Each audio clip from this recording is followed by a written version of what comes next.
What up, family? It's the Strong Dad, and today I'm having a conversation with my ex-cons, with my felons. I want to talk to y'all about judgments, and I'm talking to all of us, even those who've had their record expunged, because this conversation is not about working world judgments, right? Judgments in the career world, in the business world, things like that. No. Because when you get your record expunged, no one has to know. Hell, when your DOC number's dead, nobody got to know. So I'm not talking about that. I'm talking to all of us about the judgments of people in our lives, of family and friends. Those who know our past, regardless of if we've had the ability to erase it on paper, who know our past, regardless of if we've grown so much that a stranger wouldn't recognize us as an ex-con. Those who know us from the beginning to now. Beginning is relative, but those who know us from before prison, when we were who we were, to now. I want to talk about this because I still encounter judgments from family members and friends. And I just want to give you a reminder. If you haven't already come to this, if you haven't already thought about this, those judgments don't matter. And they're going to come regardless of how much you change. They're going to come regardless of what you do to complete the cycle of growth. Whether you atone or not, whether you become studious or not, whether you become industrious or not, all of the big, beautiful words that describe a man doing the right thing, no matter how much of those words describe you, people are going to choose to judge you no matter what. That's what they... People don't come with a hardwired switch to learn about you, to understand you before casting their own personal judgment, before deciding that they view you as this or that. People don't come with that. Children do, and we train that out of them over time so that when they get into the world, they forget that we are all just people. We're all just the same. We're all just human. These people, and I've said this before if you ever listened to Strong Dad June, these people who judge you, even though you've changed, or even though you're growing, or even though you're on a better path, they don't want to see you change. Because there's an uncomfortable feeling about confronting being wrong. If you look at someone and you judge them on face value and then you learn that they become different or they become different. Let's say you know someone and they're a wild child and they've hurt this person and that person, and then they come back around a decade or so later after serving hard time and they treat everyone with the absolute kindness. It is conflicting and confronting to the individual who knew you then to accept that this is who you are now. Because you have to have a level of humility to cast aside a previous judgment that was written in stone by knowing you. Okay? They experienced you, and it was written in stone, and that is hard to chisel out. It's hard to chisel that out. It's one of those things where, these scars are going to stay.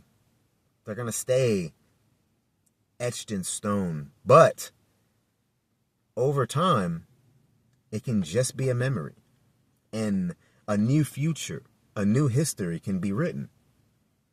We can acknowledge the past and the future simultaneously, and these people have a hard time doing that. They can't do that.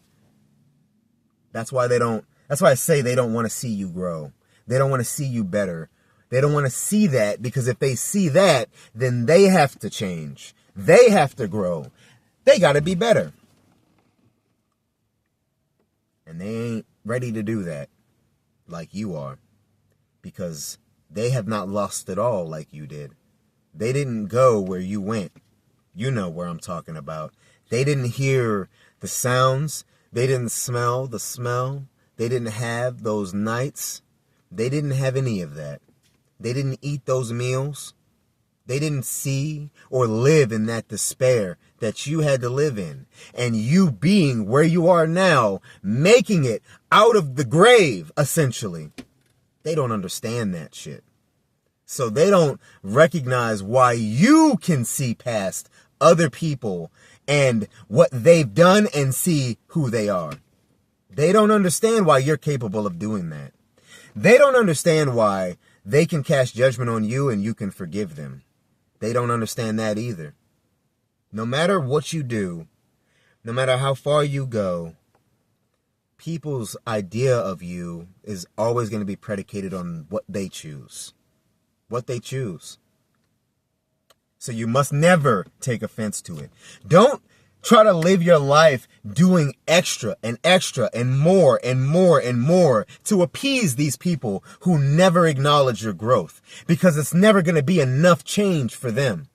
It will never be enough change. Don't change for others. Change for you. And if you have a family, change for them.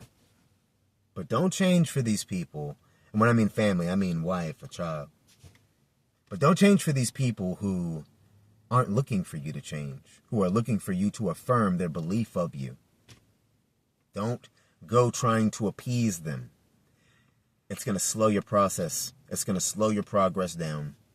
It's going to push you right off of the path that got you out of where you were.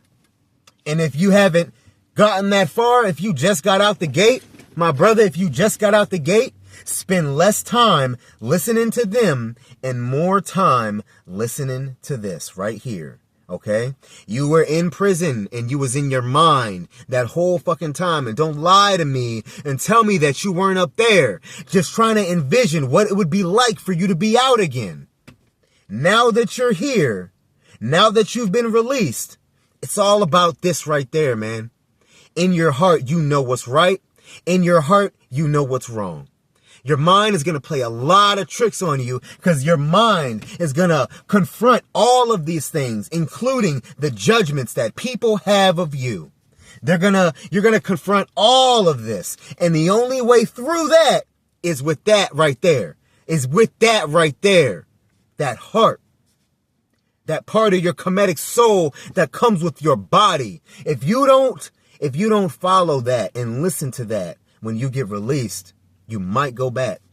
Your head kept you in the game, but out here, your heart's going to keep you. Because your heart's going to be what recognizes the danger in you. That's a whole nother story. I just want to share these things with you because yesterday I experienced a judgment from a family member. I was disinvited from a party. Because this family member is an officer of the law.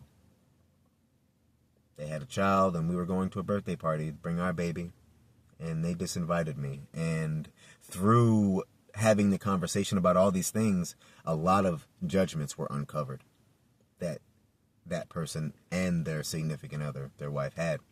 And it was really confronting. And if this was 5-6 years ago, this was 7 years ago, I might have crashed. I might have crashed out a little bit. But I did not crash out. I didn't crash out, y'all. I maintained my calm. I expressed how I felt. And despite the because conversations are still going, things are still rough. And despite all of that, in here, I know that I'm doing, one, the right thing, and two, nothing they say matters. They view me as an ex-convict.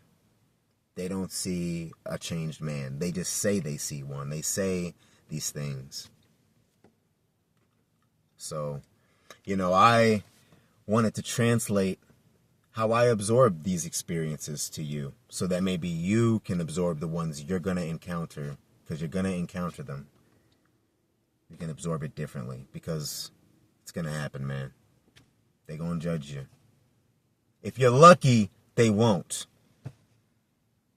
I might even say if you're lucky, they will, because how else are you going to refine your character yourself? How else are you going to chisel that man from that stone even more if you don't encounter things like this type of adversity? So, much love, y'all.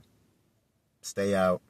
keep working, have a family, seek a family, take care of your family, take care of yourself, man. Hit the gym, stay exercising, educate, read a book.